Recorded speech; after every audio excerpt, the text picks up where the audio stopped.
Good evening. Today we will be covering the post-market analysis dated the 2nd of August 2022.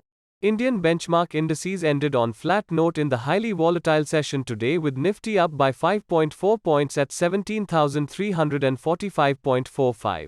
At close, the Sensex was up 20.86 points with a change of 0.04% at 58,136.36.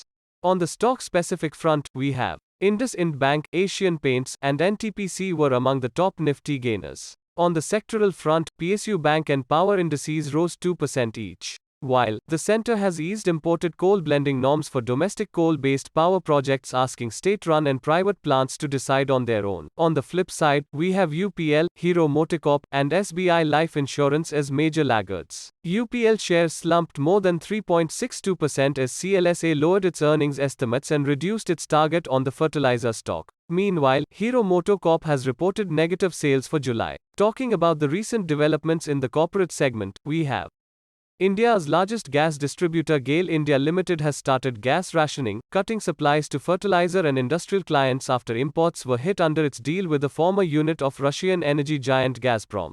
GAIL, which imports and distributes gas and also operates India's largest gas pipeline network, has cut supplies to some fertilizer plants by 10% and restricted gas sales to industrial clients to the lower tolerance limit of 10% to 20%. While recession fears have seen new listings grind to a halt this year, one of the few companies currently seeking to go public in Mumbai is testing investor appetite for India's growing wine market. Sula Vineyards Limited has over a 50% share of India's small but rapidly growing wine market. The company posted sales of $57 million for the year ended March 31, around a tenth of the revenue at Zomato and Paytm, though unlike the two tech firms, Sula is profitable. HDFC Bank Parivartan on Tuesday signed a memorandum of understanding with the Indian Institute of Science, pledging 107.76 crore rupees for construction of Bagchi Parthasarathi Hospital at IISc Bengaluru. The three wings of the hospital to be supported by the bank are cardiology, radiology and emergency medicine. The hospital is expected to be fully functional by the end of 2024, while the first batch of MD, PhD students will be admitted in 2025. India's largest public sector enterprise, Oil and Natural Gas Corporation, is embarking on an aggressive oil and gas exploration and production plan as its producing fields are aging and production is coming down.